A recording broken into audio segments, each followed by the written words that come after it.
Let me steer us in the direction of where we left off last time, which was starting to think a bit more than about syntax and trying to think a bit less about all of the minutiae that takes a bit of a time to acclimate to thus far in terms of semicolons and parentheses and curly braces, to start taking things a little bit to a higher conceptual level so that the problems we now start solving over the next several weeks are going to involve much more into higher level conceptual problems and a bit less in the syntactical as you get your feet wet and your hands dirty with some of the syntax from these past few weeks. So recall that last week we introduced this notion of an array. And an array in English can be described as what? Sorry? A collection of?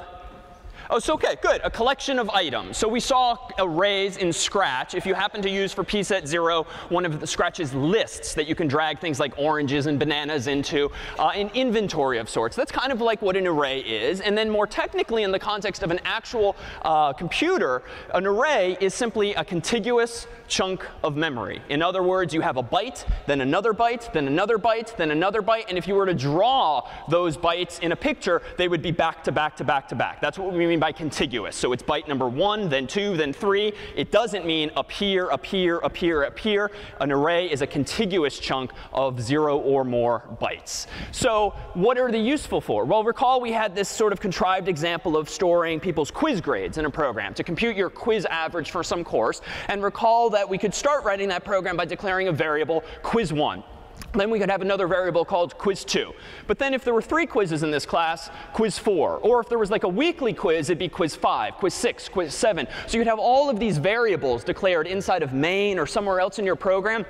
And the problem with that approach, easy though it is to just copy and paste, is it just very quickly becomes unwieldy. God forbid you actually have like 30 quizzes or 50 quizzes if it's like a high school style daily pop quiz. Well, then you just have a ridiculously long list of variables being declared. And this just very quickly gets out of control. It's ugly. It's hard to maintain. It's so much easier to make a typo if you get one number mistyped somewhere in your program. So we introduced the notion of an array instead. And recall that we implemented this program by doing a little something like this. Let me go into today's source 3 Monday directory and open up an array which we saw last time. And even though there was a couple of new C tricks here, among them the notion of a constant, recall that we declared multiple floats essentially by using this syntax. Float, then the name of the variable. Then we used square braces really for the first time. And what we did inside of those square braces was effectively put a number. But instead of putting a number, I put this capitalized word, quizzes. And what was the motivation for putting a capitalized word like quizzes and then using line 17's trick here to actually give that a number? What was the motivation there? Yeah. Exactly. If we want to change that value to, we only have to change it in one place. Because consider, I don't even remember what this program did exactly, but if you just skim it, you see quizzes, quizzes. You see quizzes. Down here, more quizzes. So if we didn't have this constant, this use of sharp define, we would have typed 2, then 2, then 2, then 2, which is fine. It would be just as correct. But suppose that next year we have 3 quizzes in CS50. So I have to go and update the code. I have to recompile it. But the problem is if I do something stupid, like I overlook one mention of 2 and forget to plug in 3, the whole program could very well break. So we're just asking for trouble. So the notion of a constant is all about factoring out some piece of data, whether it's a string or a char or a float or whatever, and declaring it one place so that you can more readily change it in the future. And it's also, frankly, a bit easier to read, because if you just think of this now as quizzes, or we could even rename it something like number of quizzes or something more explicit, the code just becomes a little more obvious as to what it's doing, and you wonder a little less what number 2 might happen to mean. All right, so the constant had nothing to do fundamentally with arrays. The array was introduced by way of these square braces. So notice that in line 23, we asked the user, what were your quiz scores? Then we just have this loop which apparently asks the user for their grades. How? Well, it iterates from 0 to 2. And I say 2 because quizzes, in all caps, is currently 2. So it iterates from 0 up to 2, and then it prints out quiz number something of something. And then it uses getFloat. to get a value from the user. So notice this is the only other new piece of syntax from last Wednesday. If you want to store something in a particular location in that array, you again use the square brackets. So there's a bit of dichotomy here. The first time you use the square brackets, you use it to specify how big you want the array to be. But this next context here, where we again employ these square brackets, means where in that array do you want to put some value. And the distinction here can be inferred from context. Notice here we have a data type, then we have the name of a variable, then we have our square braces with a number inside, semicolon. That's it. So that's a declaration. It's just as though we had done something like float grade 1, float grade 2. But again, this very quickly devolves into way too much copy-paste. So instead, we just simplified it as such, which means henceforth, we have a grade that can be stored at bracket 0. We have another grade that can be stored at bracket 1. But what if I goof and, for instance, my loop goes so far, for instance, I make this less than or equal to, which recall was the source of a previous bug, which effectively means that on some third accidental iteration of this loop, I use bracket 2 effectively. What might happen here? Sorry? Is it going to be replaced? So what would be replaced? This literally is saying replace what is at location 2 with the return value of getFloat. But the problem is, how big is the array at this point in the story? The array is still only of size 2, because the array, like any variable, was declared first before we used it. And we specified here, because of this constant, that I have 2 grades that I'm going to put. But remember, the computer scientists start counting from 0. So the first location in that array is bracket 0. This next location is 1. This thing is ever so slightly too far over to the side. So in other words, if I actually had this array, and let me see how well this cooperates here for us. If I have an array that I've simply drawn as follows, and I've allocated space for 2 elements, I might draw this like this in memory, where this big white canvas is just the RAM I have in my computer, a gig of RAM, 2 gigs of RAM, whatever. But these 2 boxes now individually represent a float, 32 bits. So if I put one number here, like 1.0, then I put another number here, like 3.2, but then I do bracket 2, that's like putting something here. And as the picture suggests, there is nothing there. It's sort of like no man's land, because I have not asked the operating system to give me this third quiz. If I did want that third quiz, I should have had the forethought to ask the operating system for it by declaring quizzes to be not 2, but to instead equal 3. So in other words, the picture that we effectively have at hand looks like this here. This, again, is no man's land. We better not try writing values here. But again, because computer scientists count from 0, when we talk about this location in the array, that's supposed to be location 0. This is supposed to be location 1. And this doesn't even exist, because we only ask the operating system for 2 such places. So those of you with prior programming experience from other languages might know that this is not always the case with arrays or things called vectors. Rather, you can just keep adding and adding and adding things to arrays. Frankly, we had that ability in Scratch, and yet we seem to have given it up here, because with C, you are programming much more explicitly. It's only you and the computer right now, and the computer's only going to do what you tell it to do. So if you only tell it to give you 2 floats, by way of line 22 here, that's all you're going to get back from the operating system, space for 2. So increasingly, are your programs going to occasionally be buggy with regard to arrays? This is just sort of the nature of the beast, whereby all of us are fallible. And at some point, you will very likely index beyond the boundary of your array. And that's just a fancy way of saying you went into bracket something, and something was just too big of a number. You went beyond the bounds of your array.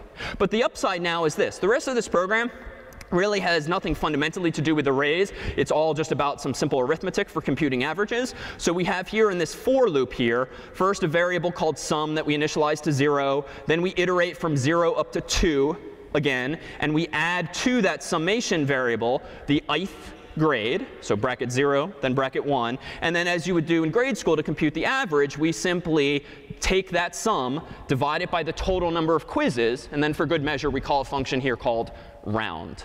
Now, as an aside, what is the deal with this parenthetical int on line 34? Might have come up already in section. Haven't really talked about it formally here, but what is this int in parens probably doing?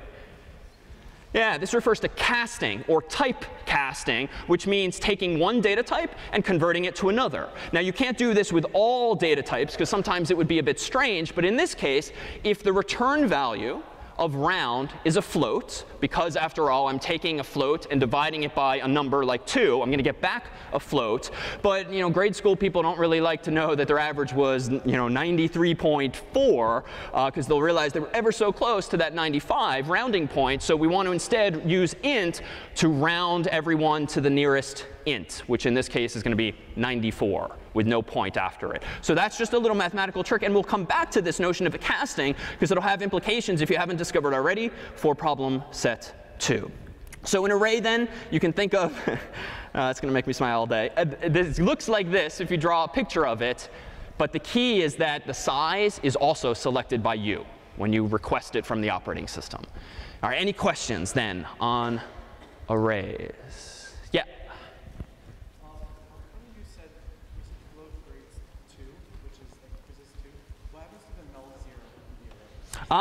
Good question. So question is, what happens to the null 0 in the array? Does not exist in this context. So that only exists in the context of strings, which we're about to come to in just a moment. But for an array, as in this case, all you get is what you ask the operating system for. And as an aside, lest this be unclear, I keep saying you ask the operating system, ask the operating system. So an operating system, as you probably know, is Mac OS, Windows, Linux. And when you're calling functions like getFloat, or you are declaring functions like, rather, you are declaring variables like grades, at the end of the day, you're effectively asking someone else to give you that memory. Because we, as aspiring programmers, we have no idea how to actually get physical access to memory. But someone does, the operating system. So besides presenting us with pretty icons and menus and folders and the like that you see on your desktop, whether a Mac or PC, operating systems also do the low-level mundane stuff, the highly technical stuff of managing the gigabyte or 2 gigabytes of memory that you have, managing the CPU that you have, and so forth. So when we're writing code, you're really hooking into your operating system in that sense. I'm going to have to minimize that. All right. So other questions about arrays? No? OK. So the transition naturally from arrays is actually to a topic that's a bit familiar. And we looked ever so briefly at this last time, too. This was a string example from Wednesday. And this string example was a pretty simple program. And I've actually simplified it by a couple of lines for today's purposes. All it does in line 19 is get a string from the user, stores it in a variable called s. Then in line 22 onward, it's apparently printing that string 1 character per line. But how is it doing this? Well, we're declaring a variable I, setting it equal to 0. And this is becoming old habit now. This, we hadn't seen this until Wednesday, but you can kind of infer from its name. strlen just returns what when given s? So the length of the string. So if I pass it a string, quote unquote, David, it's hopefully going to return to me the number 5 because of DAVID. So that's its purpose in life, is to take a string, whether hard-coded by you or in this case plugged in as a variable, as an argument, and it figures out what the length of that string is. So here now, we're borrowing some notation from the previous quiz example. This has nothing to do with floats, has nothing to do with quizzes, but it turns out that the little white lie we've been telling you since week 1 is that a string doesn't really exist in C. A string, at the end of the day, is really just an array. It's an array of bytes. So byte, byte, byte, byte, which recall is just 8 bits. So chunk of memory, chunk of memory, chunk of memory, chunk of memory.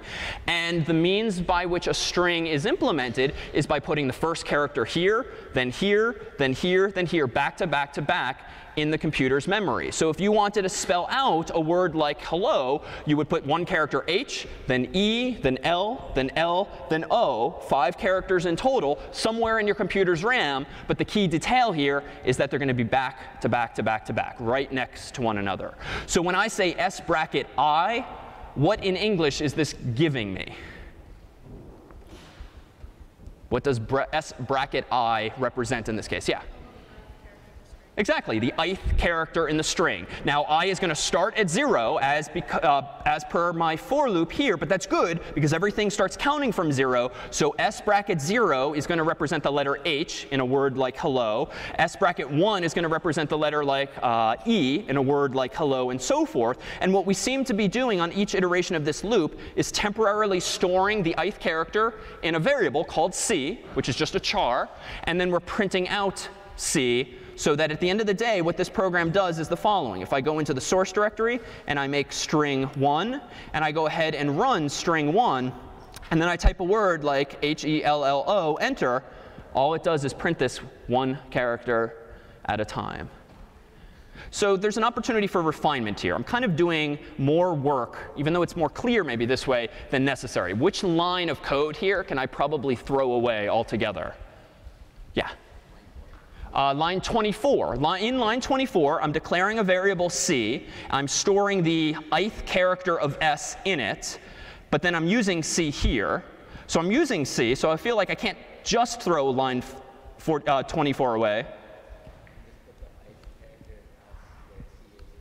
Exactly. So when it comes to talking about the design of programs, notice this slight simplification of the code, which is just as readable, but realize that s is just a variable. Its data type is an array. So s bracket I is just going to instantly return to you the ith character in that string. And if you want to print it, that's fine. You just have to use %c because you're not printing a string. You're printing a character in a string. And this, too, has the effect of printing the ith character. And recall, the only difference really from last week with using printf is that whereas in the weeks past, we would do something super simple like the %s placeholder, then the name of a string here.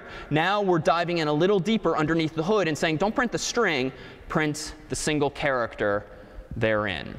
So we can do something a little different here because there's one other, not bug, because this program is right, but I'm doing something stupid that I mentioned briefly on Wednesday.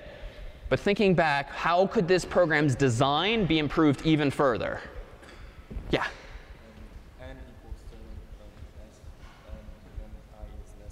Oh, good. So recall that we introduced a second variable called n last time, which seems to be contradicting ourselves, because my goal a second ago was just to throw away a variable as unnecessary. But recall that on Wednesday, we actually did this. I changed the for loop to actually have a comma here, then n equals strlen, and then over here I did I minus n, or I is less than n. Then I did my increment. What is the fundamental gain that I'm achieving by changing my initialization to this and my condition to this now? Exactly. I'm not recalling strlen again and again and again. Because recall how a for loop works. Even if they start to get more complicated looking, recall that the thing before the first semicolon is the initialization, which happens once. The condition, though, is in the middle. And this gets checked every time that you go through the loop. So it's kind of stupid to be asking the computer the same question again and again. What's the length of hello? What's the length of hello? What's the length of hello? Because as we'll see today and on Wednesday, this is definitely going to take time. And it's not a very good use of time, because to figure out the length of a string is actually takes a bit of effort. It's not instantaneous as it is in some languages. So by changing this to n, the price I'm paying is what? We're seeing a trade-off here. I can save time by not asking the same damn question again and again, but it's going to cost me something, which is what? Exactly. It's going to cost me some memory. So in this case, it costs me what? Another 32 bits, because n is just an int, as implied by the word int here. But is that OK? Frankly, that's probably OK. Because if you think about it, the longer the string is, the more time I'm going to be wasting, because strlen is going to get called again and again and again for every iteration of the loop. And these days, heck, my Mac has like 2 gigs of RAM these days, 4 gigs of RAM sometimes. I think I can afford 4 of those bytes to actually speed things up. But this is going to be a trade-off and a theme really in programming and in computer science of never really getting anything for free. If you want to improve something here, you have to pay for it in the other hand somehow. Space versus time in this case. All right, so this was all leading up toward something cryptic like this, which, as you probably figured out by now, actually says, yeah, so this is be sure to drink your Ovaltine, actually using an algorithm called ROT13, R-O-T-1-3, which just means rotate all of the letters 13 places, which means take A and then add 13 to it and go ... all the way to the 13th letter away. Do the same thing for B and for C and for D and so forth. And so if we actually convert this here, using 13, a shift of 13 places, we'll get back to what little Ralphie had, which was be sure to drink your Ovaltine. But now, for problem set 2, in the standard edition at least, you have to kind of do this enciphering yourself. And we have to somehow take in input like this and encrypt it or decrypt it. So which of these fundamentals sort of leads us to that opportunity? Well, let's take a look at this third example here.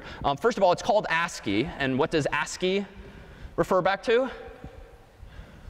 American Standard Code for Information Interchange, which is a really long way of saying what? What is ASCII? What's that? A character map. It just maps numbers to letters, because the world has standardized what numbers will represent what letters so that all of us can use computers and our programs all are just compatible when it comes to printing out things on the screen. So recall that 65 happens to represent A, 97 happens to represent lowercase a, and so this simple program here, ASCII, is taking advantage of that fact that the world knows that capital A is 65, and it's just printing the mapping. So before we dive into this code, let me instead open up a terminal window. Let me go ahead and make ASCII, and then let's just run this thing just to spoil the output.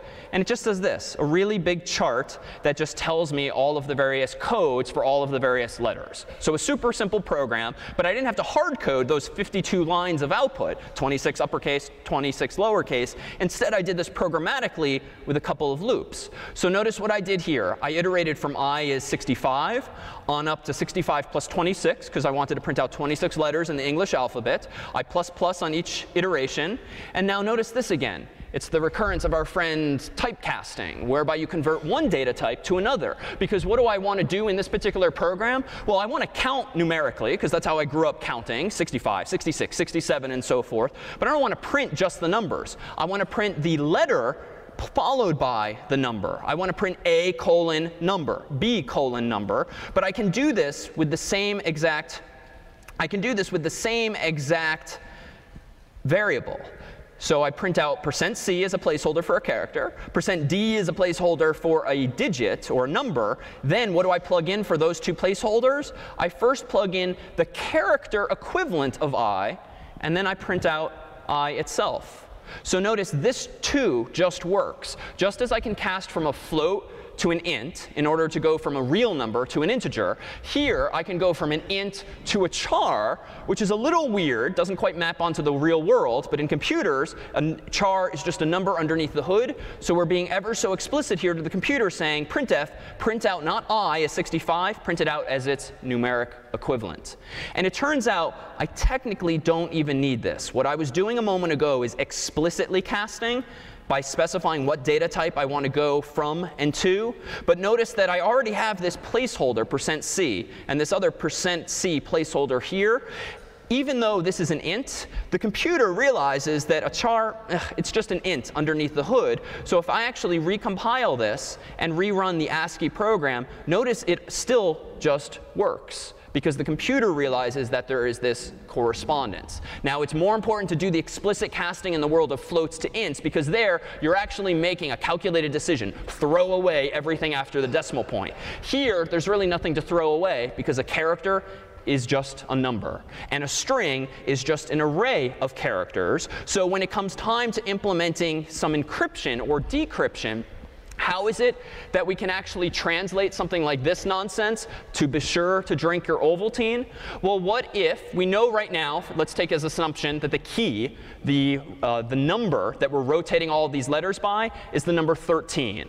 So we went from the letter B all the way to O at the start of the sentence. Be sure to drink your Ovaltine, because if I do B and then I go C, D, E, F, G, H, I, J, K, L, M, N, O, that's why the encryption of B, the letter B, becomes O, because I just added 13 to it. So if I want to decrypt this, I essentially have to take O and then subtract 13 from it. Or frankly, because there's 26 letters in the alphabet, this is wonderfully symmetric, we can also just add 13, and we'll get back to the letter B. But how do you go about implementing something like this in Caesar, or really manipulating strings in general, if the letter B is what number? What's the letter B? So it's 66, right? So if the letter A is 65 and the number B is 66, so 66, all I have to do is add 13 to it, and this gives me 79. And if we go to our little cheat sheet, 79 indeed maps onto O. But there is a bit of a corner case here. What is, say, the letter Z? Well, if we do 66 plus 25 to get all the way to the end of the alphabet, we're at 91. 91 plus 13 gives me 104. And guess what? 104 does not equal an uppercase letter. Right? Let's go back to a little cheat sheet here. If I rerun this program in the appliance, notice that 104, if I go back to the terminal window, 104 is apparently the lowercase h. So we need some key trick here in order to make sure that when we start at z and we add 13 to it, we don't want to just keep forging ahead to bigger and bigger numbers. What do we really want to do? You want to wrap around. So it turns out, as you've seen probably in section now, or in the problem set spec itself, realize that there's this other operator in C that also is a percent sign, but whereas we've used percent sign here to actually get to specify a placeholder, know that, especially for problem set 2, that there's also something like this. Int x gets y percent z. Let me just present this as a very generic form of this. Percent means what in a programming language? So modulo, which is a fancy way of saying the remainder, even though there's a slight distinction with the definition there. This means divide y by z, but don't return the result of that division. Instead, return the remainder. So if y is actually 3 and z is actually 2, 3 divided by 2 is 1 with a remainder of 1. So what does x actually equal in this scenario? 1. So this is such a simple, low-level idea. It takes a little time to get your mind wrapped around it, because it's probably been a while since you even had to care about remainders and actually use them for something purposeful. But in this case, the simple fact that you can go from a big number like 3 to a relatively small number like 2 and then wrap around effectively by using the remainder to a smaller value like 1 is going to be an invaluable trick that we can use both for something like Caesar and this other thing, Vigenère, in problem set 2. But this is going to be a recurring trick throughout the semester. This simple idea of just taking the remainder in general is going to allow us to wrap around. And as we start playing more with arrays, as we start playing more with memory itself, this is going to become more and more of a powerful trick. So any questions then on ASCII or the representation of strings as arrays? And we'll take it up one notch further. Yeah?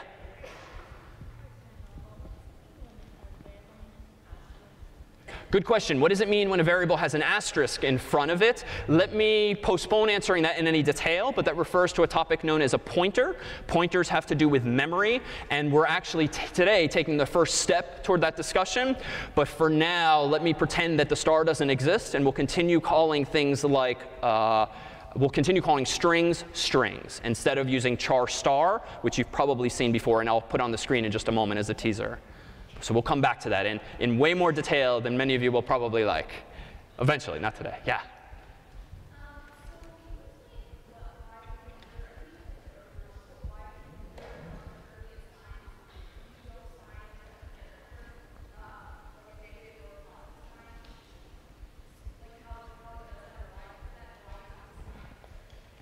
In what context do you have to provide the sign for a character? So by default, when you don't put a plus, just positive numbers are assumed. So if you just write the number 1, it's a positive 1.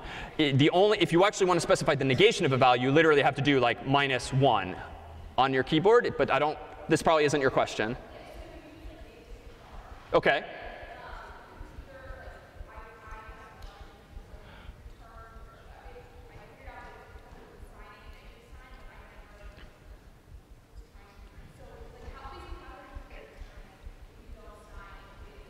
Good question. OK, so this has to do, I gather, with some kind of bug you ran into because you were converting an integer to a character, but somehow negativity got involved. And so the character just came out munged somehow.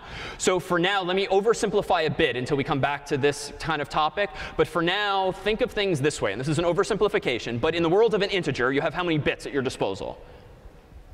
So you have 32 bits. And thus far, we've talked about the total number of integers you can therefore represent is roughly 4 billion in total, because you have 32 bits, so that's 2 to the 32, so that's roughly 4 billion. But we saw a week or two ago that you don't really have a range of numbers from 0 on up to 4 billion. The range instead goes from roughly -2 billion to +2 billion. But this then begs the question, how do you represent the notion of -2 billion, let alone -1? Well, for now, now we can oversimplify and just say that, you know what, we're going to use the leftmost bit of those 32 bits. And if it's a 1, it's a negative number. And if it's a 0, it's a positive number. Now, the problem with that simplified representation of negative numbers is that if you are deliberately being clever and trying to convert from a character to a number, or vice versa, there's no such thing as a negative character. In the world of ASCII, which uses only 8 bits, all 8 of those bits matter. And the leftmost bit has nothing to do with negativity. And just to be clear, when I say leftmost bits, recall that when we did our bit-related examples in the first week, recall that we drew things like 1, 0, 0, 1, 0, 0, 1, 1, 0, 1, something like this. When I say the leftmost bit, I just literally mean the one that you write all the way over to the left.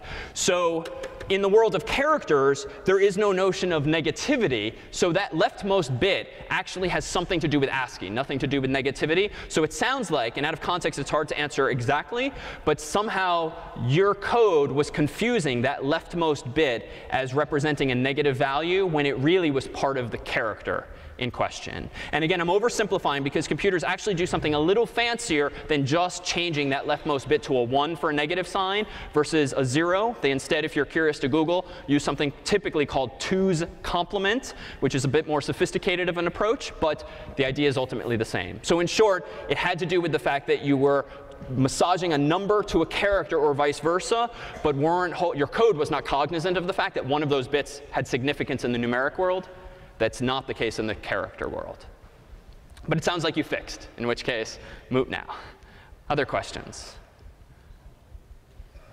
OK, so thus far, all of the programs we've written have taken input maybe from the user in the form of functions like getInt, getString, or if you've been reading ahead in various books or online references, you yourselves might have used functions like scanf, which frankly we use in the CS50 library. But in a week or two, we'll actually show you how the CS50 library is implemented so that we can take those training wheels off altogether. But it turns out there's another way to get input from a user. In fact, we ourselves have been using command line arguments for a couple of weeks now. Every time we have run clang or we have run make, we haven't just typed clang enter. We haven't typed make enter. What have we typically written after the word clang at our terminal Windows prompt?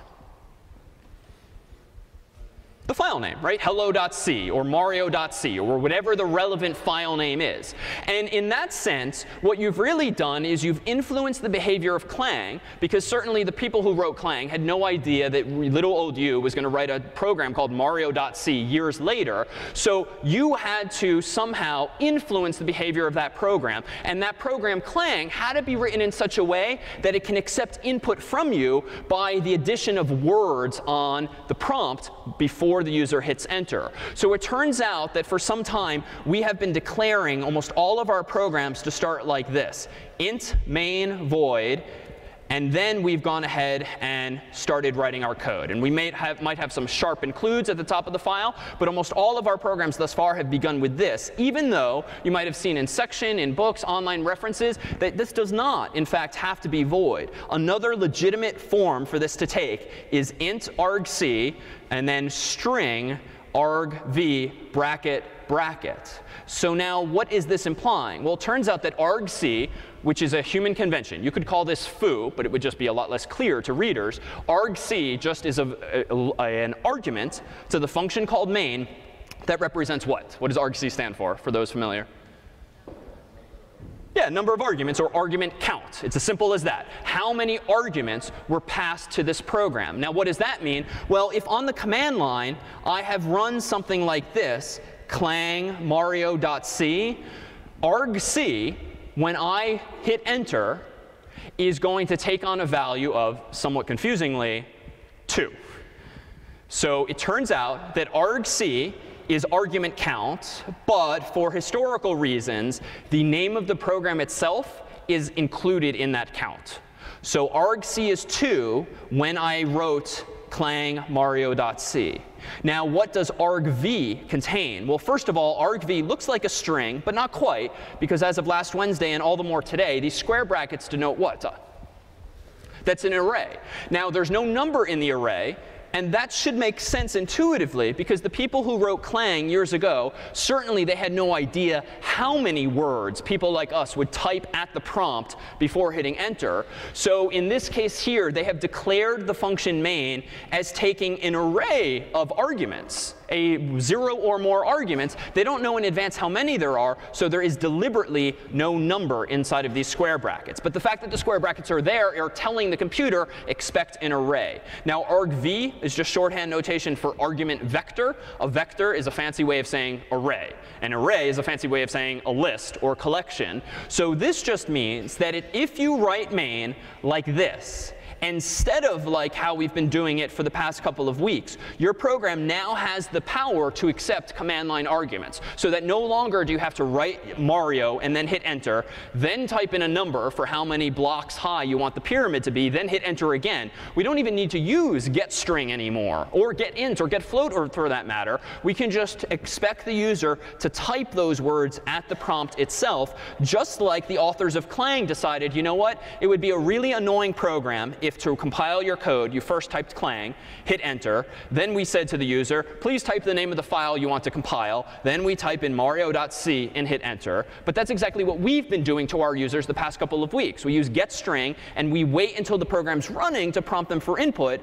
That no longer needs to be the case. So in this example here, we now have string argv, and this too is an oversimplification, training wheels that will very soon come off. This is the more proper way of writing this alternative declaration of main, because it turns out that what we keep calling string actually has a star, an asterisk, in its actual definition. But this just looks complicated. It's confusing at first. So we simplify by just creating a synonym of sorts in the CS50 library that maps char star to this more user-friendly word, string.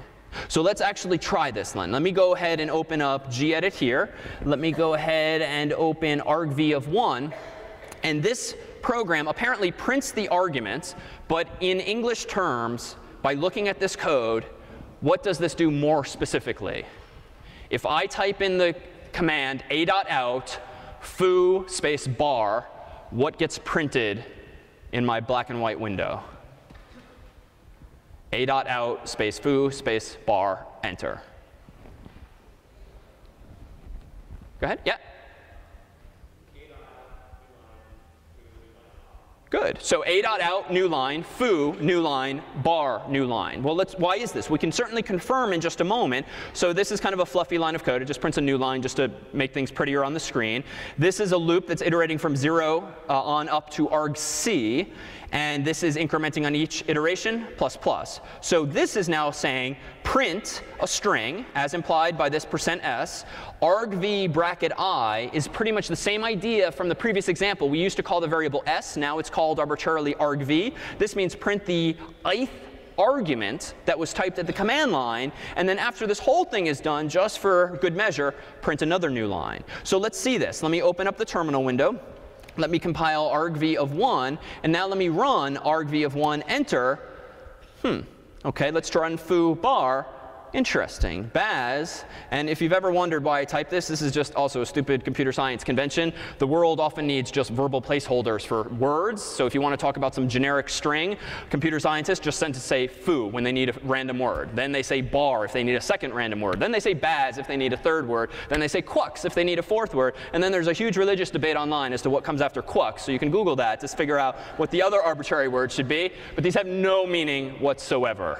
Though foo bar, if you Google that, that does have meaning, so which is part of the etymology here. So all this is doing then is printing one of these strings per line. So if I instead, though, wanted to get a little fancier, suppose that I didn't want to print each string per line. I wanted to print each character from each string per line.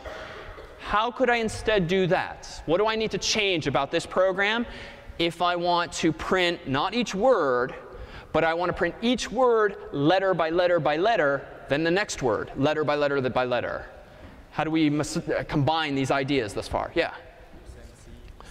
All right, so we somewhere need a %c. Good, because I don't want to print whole strings. I want to print characters. What else? Interesting. So we need sort of a second dimension here now, because think of strings, think of rather argv is an array, but it's an array of strings. But as of like 15 minutes ago, what's a string? It's an array of characters. So really, argv is an array of characters, an array of arrays of characters. So it turns out that we can use just more square bracket notation. So let's do this. In the top of this loop on line 19, I'm going to iterate from I up to argc. But then I'm going to do this. I can't use I now. I need another variable because I want to iterate over the words, but then also over the letters in the word. So I sort of have like a vertical axis and a horizontal axis, sort of conceptually. So int j gets 0. Then I'm going to do j as long as j is less than, and I'll clean this up in a bit. How do I iterate over the letters in a string? We did this a moment ago. Strlen of argv bracket I. Good. And again, I'm making a little inefficiency here by not creating n or whatever, but we'll come back to that. So now j++. Now I have to indent further here. What do I now want to print on each iteration? So bracket I will give me the word. Bracket I, bracket j, sort of like a matrix. Those of you with mathy backgrounds, we're sort of indexing even deeper into this matrix, or this array of arrays, this two-dimensional structure. So now let's see what happens here. Let me open up my bigger terminal window. Let me rerun make of argv of 1. And I've screwed up here, which is a good lesson, because I too forgot to do this, implicitly declaring C library function strlen with type unsigned. I don't even know what the rest of that means, but I have seen this before, implicitly declaring. Whenever we see this error, what does this usually signify? I forgot a library up top. But wait a minute. Usually I've screwed up because I forgot the CS50 library, but that's there. Usually I've screwed up because I've forgotten standard I/O. And frankly, I don't even need this. We're not using getString today. So what am I missing? So there's another library that now we need to use occasionally called string.h. And this is just yet another library that has more functions that aren't in standard I/O. So let's go back to my big terminal window. OK, now, damn it. I guess I was wrong. I was using the CS50 library. So we can fix this in either of two ways. We can take the training wheels off right now and just do this. Or let's kind of keep that simplification just for now, paste this back in, solve that problem, and now go back to the terminal window. So to be clear, in the CS50 library is not just functions. It's also the keyword string, which is why that error just happened. So here we go. I fixed the library. I fixed both of the library issues. Enter. Good. Argv of 1, foo bar, enter. Excellent. So now we have each letter of each word printed one per line, which does not make for a very interesting program. But notice now we have the capability of not only iterating over words, but also over individual letters in words, which sounds awfully familiar to even the simplest of applications like scrambling letters in a string like this. Let's go ahead and take our 5-minute break here. And when we come back, we'll start talking about the efficiency with which we can do these things better. All right, so we are back. And thanks to one of our TFs who plays a lot of bananagrams, we actually have a whole bunch of chars with us here today, physically incarnated with these little plastic pieces. And let me propose that this blank white slate here represents the RAM in my computer, laptop, desktop, whatever. And there looks like a lot of it, because if we start chopping up this RAM into small bite-sized pieces, let's arbitrarily say that something that size and that blurry represents, there we go, and let's zoom out a little bit here. So let's say something that size represents a single byte. So we can indeed fit a whole bunch of bytes or characters inside of this memory, as suggested by the relative size here. So suppose now that the goal is to allocate memory for a string. How does this actually work? Well, in the programs we've been writing, we've usually been using getString. But now clearly there's this other channel via which we can get user input in argv via command line arguments. But what's really going on underneath the hood? Well, it turns out if we call, let's scroll back to getString, the function getString in the CS50 library, the user is prompted for a string. The user types in some word. Let's call it hello. And we've been saying for the past couple of weeks that the return value of getString is, in fact, a string, like the word hello. But what is getString really doing? Well, as the user types in HELLO enter, getString is figuring out, OK, how many characters is this? This is HELLO. So it needs to allocate. It needs to ask the operating system, Linux in this case, for at least 5 bytes to store hello. And what it then proceeds to do, once it gets back those 5 bytes from the operating system, is to lay out HELLO back to back to back to back. And so what's really returned from getString is a chunk of data that looks like this. But this is a bit inaccurate, because it turns out that it's not as simple as just storing HELLO in the computer's memory. Because suppose that my program that I'm writing in C then calls getString again, and the next word the user types in is BYE, buy.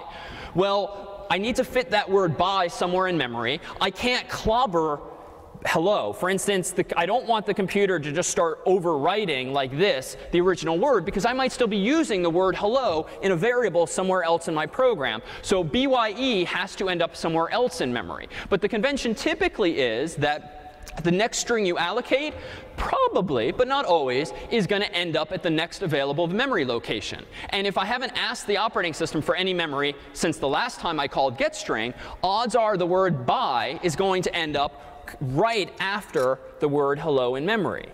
But at this point, you can perhaps see where a potential problem arises. Because the next chunks of memory, the next bytes that were just free, clean white slate in the computer's memory were right next to hello, it feels like the first string I asked for might suddenly now change, because I've essentially changed it to hello bye, instead of somehow demarking the start of buy and the end of hello. So it turns out that what's really going on underneath the hood, which you might have glimpsed in online references or section or books or not at all just yet, is that there is actually a deliberate demarcation between words that in a computer's memory. And in fact, in this case here, rather than just put buy right next to hello, instead, the computer puts a special character, the special null character, so to speak, which is represented with a marker with \0. So long story short, recall that characters are represented in ASCII. ASCII is just a mapping between numbers and letters. And most of those letters start at roughly 65 for capital A. But it turns out you can certainly represent the number 0 as an integer or in binary. And it turns out the world decided long, long ago, you know what? Let's reserve number 0 as not representing any characters on the keyboard, no letters, no numbers, no punctuation. 0 is special. It's going to be the special null character, and we're going to write it as \0. The difference being, if we just wrote 0, 0 is a character. Recall that there are ASCII codes for 0, for 1, for 2, for 3, because the character 0 is different from the number 0. And you can see that if you look back from like week 1, when we first talked about ASCII, 0 and 1 and 2 and 3, all the way up to 9, had their own ASCII codes. They are not, coincidentally, 0 through 9. They're very different. So 0 just means I am special. And the \0 means I'm not literally the 0 character, I'm this special value, the null character. So I actually need another one of these, since I can't make the same mistake twice. So after the word buy, we're also going to need another one of these null characters. So let me grab my pen here, and let me quickly draw another \0, so that after I have asked the operating system for 2 strings via getString followed by another call to getString, this is what's actually in memory. So when I get back a string, I'm really getting back that. And when I get the next string, I'm really getting back that. So this begs the question, strlang, first of all, what should it return? When I call strlang on the string s, and s was the word hello that the user typed in, what did we obviously say the length of hello was a few minutes ago? It's 5, right? HELLO. And that's indeed how strlang works. It returns what a normal human being would expect the length of a string to be. But in reality, how big is the array of characters that's storing hello?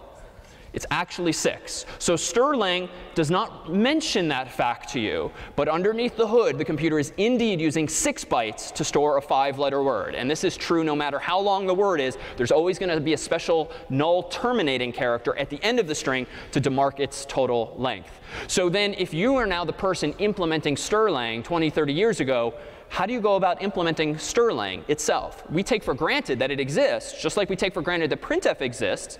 But if hello is the word in question, And what I have in memory is something that looks like this. If you had to re-implement strlen because you were asked to, or because, frankly, you didn't know strlen existed, you had to roll this one on your own, how could you implement strlen when given something that looks like this?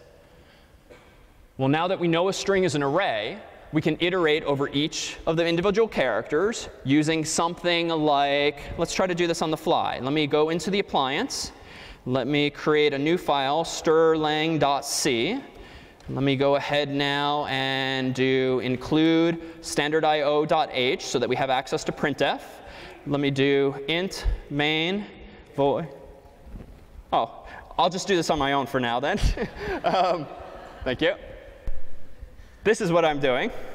All right. So before I turned on the screen, I typed all of that. And now what I'm going to do is the following. Printf, give me a string. That's just fluffy instructions. Then let me do string s get string. I already need to make a change now. I'm using the CS50 library suddenly. So let me go ahead and type in cs50.h. And now let's do this. Printf, the length is %d, strlen of s. And I'm not done yet. What else do I have to add to this program? String.h. So for now, we're using strlen. So let's make sure the compiler knows where that is. So a little sanity check. I'm getting a string in line 8, and in line 9, I'm printing out its length with %d. So let's go ahead and open this up. We have make strlen. Compiles OK. Strlen. Let me zoom in. Enter. HELLO. Enter.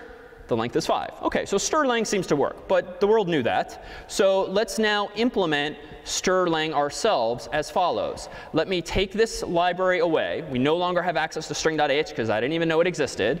But that's OK, because I can implement strlen myself and have it take a string called input. And now I need to figure out the length of this string. So how can I do this? Well, what if I do, let's see, how to do this. What do you want to do?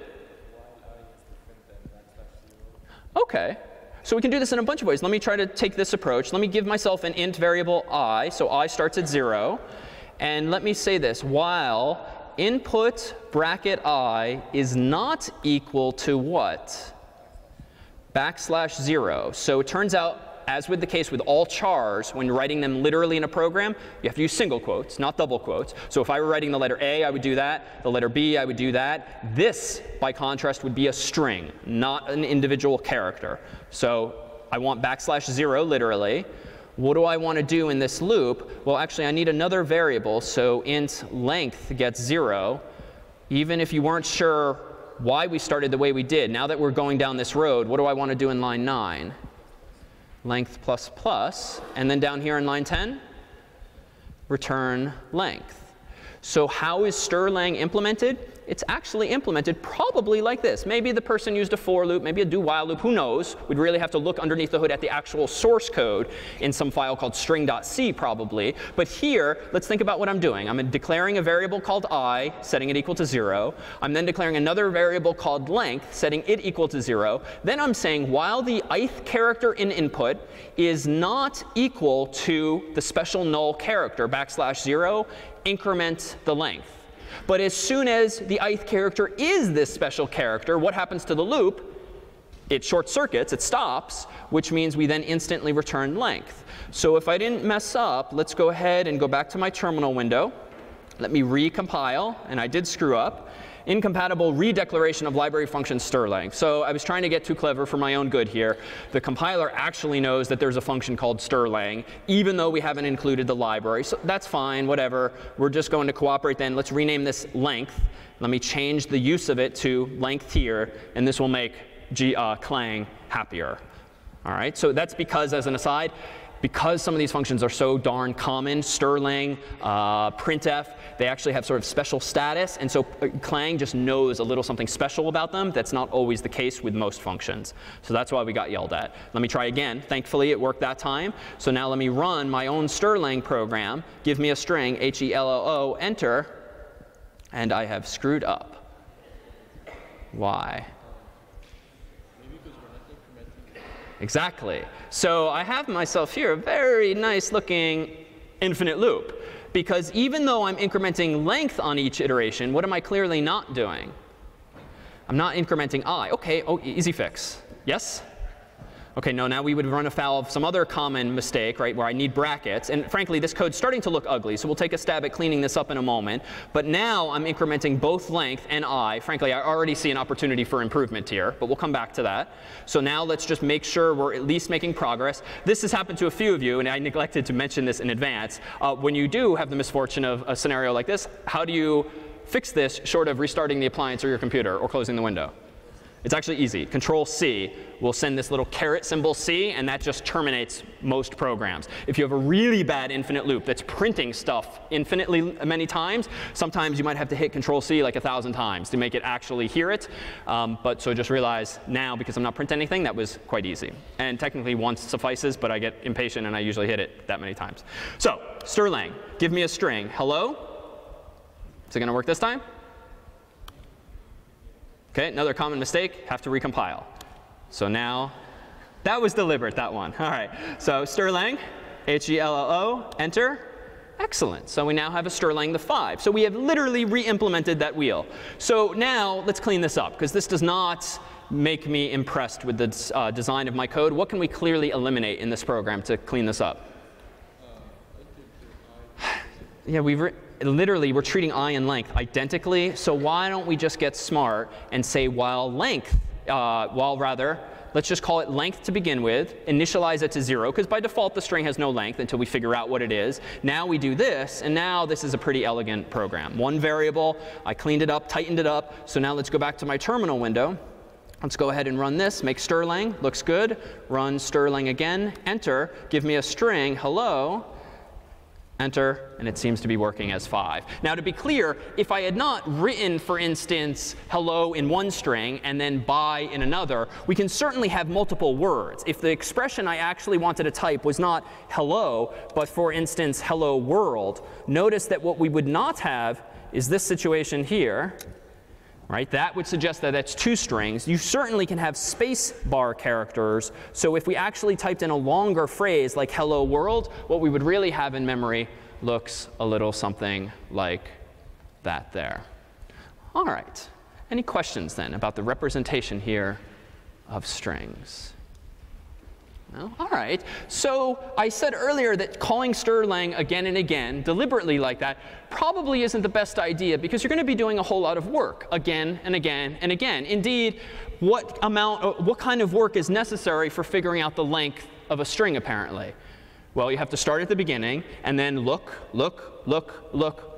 until you finally see that special character, at which point, now I know the length. So earlier, when we had strlen being called again and again and again, the reason I proposed that was kind of stupid is because, again, that string looks like that. It's not going to change every time you iterate through some loop, so you're doing unnecessary work. Now, at the same time, you should know as an aside that compilers like Clang these days have been developed over many years, and compiler writers, the programmers, are pretty smart. And so it turns out that Clang and other compilers can actually figure out that, OK, yes, you wrote strlen in your condition, which technically means that we would call it again and again and again. But smart compilers can actually optimize those kinds of poor user decisions out of your code to redress things. So do just realize that sometimes the compiler is smarter than us, and we'll kind of hide our own mistakes. But certainly when it comes to problem sets and the like, do be thinking about those fundamentally erroneous design decisions potentially, for the simple reason that we'd be doing way more work than we actually have to do. But how much more work? Well, in the case of hello world, let's start to generalize the size of this problem. What's the length of the problem, or the size of the problem, when the word the user typed in is hello? Well, it's apparently 5, maybe 6, plus or minus 1, whatever. It's so close, we'll just call it 5. So what's the size of the problem here when trying to figure out the length of hello? It's 1, 2, 3, 4, 5, and maybe 6 for the last character. But let's generalize that as n. So n, just the variable n, is what computer scientists would typically use to describe the size of a problem. And the problem at hand is, how long is hello? How much time does strlength take? Well, it takes on the order of n steps, where each step means look at a character, look at a character, look at a character. And we had this discussion a while back, the number of operations something takes. In the very first day of class, we had everyone awkwardly stand up, and then everyone started pairing off with each other in order to actually count, ideally, how many people were in the room. And we also did another thing whereby If I instead did it the old school way of just starting 1, 2, 3, 4, 5, 6, and so forth, that too, the size of that problem was of size n. There were n people in the room. But I could speed that up, right? Grade school style, I could start counting in 2s, 2, 4, 6, 8, 10, 12. And that feels so much faster. And indeed it is. It's literally twice as fast.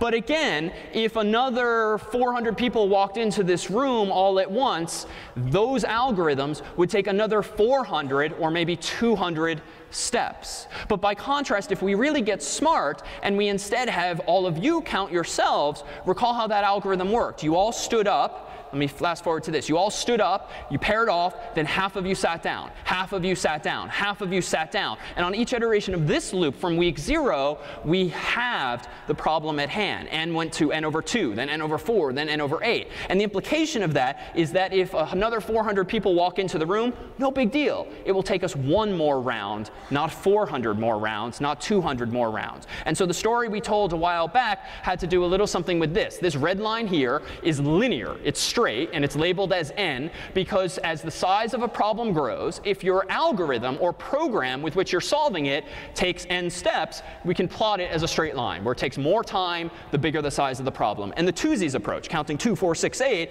still a straight line, just a little better. It takes a little less time. So the yellow line is below the red line, point for point. But even better was this holy grail of what we called logarithmic time, where even if, again, we double the number of people in the room, we double the size of that phone book from the first day of class, no big deal. Takes one more page tear, takes one more sitting down in order to solve a problem that's twice as big. And so the conversation we now get to start having is how do we actually solve problems efficiently? If we consider the simplest of problems like this, suppose we have 8 doors behind which are some numbers. And each of these numbers is not sorted in any way. They're just random integers behind these doors. And we ask the question, how do you go about finding the number, who knows, 7 behind these doors? Well, what would you, a human, do in order to find me the number 7? If, again, each of these are doors, and to see a value, you have to open a door. What would your algorithm be, perhaps? So start with the left and open the door, open the door, open a door. And in the worst case, how long is it going to take us to find the number 7? And again, they're not sorted, so it's not as easy as, well, I'm going to open the 7th door. It could take us maximally 8 steps. In the worst case, 7 is randomly at the very end of the line of doors, so we might have to try all n doors. So again, here we seem to have a linear algorithm. Well, in fact, we did this just a couple of years ago. One of your predecessors was challenged with precisely this, where we didn't have a digital version. We instead had a blackboard with some pieces of paper on them. And what I thought I'd do is take a quick look back at how this went. One of the best and perhaps most awkward opportunities on stage to have a demonstration right here on Sanders. And we had 2 rows of numbers. We're only going to look at what happens here with Sean for the very top of these rows, unless no one ever again volunteer in CS50. We had Sean's blessing to keep this on camera, so he knows that hundreds of people have been watching this now for years. But Sean did an amazing job, or did he, at actually finding us a particular number. So let's see how he solved this algorithm so that we'll resume this conversation before long of how OK, so your task here, Sean, find things efficiently is the following. I have hidden behind these doors the number 7, but tucked away in some of these doors as well are other non-negative numbers. And your goal is to think of this top row of numbers as just an array, or just a sequence of pieces of paper with numbers behind them. And your goal is, only using the top array here, find me the number 7. And we are then going to critique how you go about doing it. All right. Find us the number 7, please.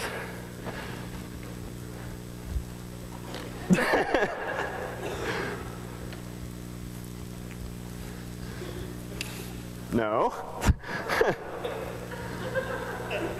5, 19, 13.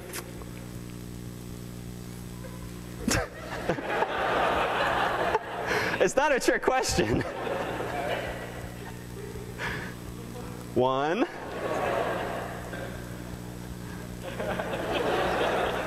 At this point, your score is not very good, so you might as well keep going. 3.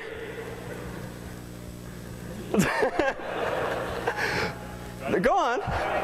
Frankly, I can't help but wonder what you're even thinking about. So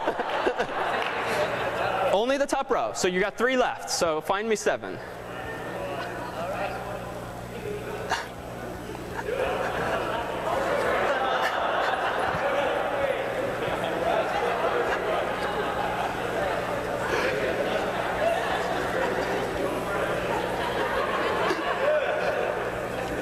17.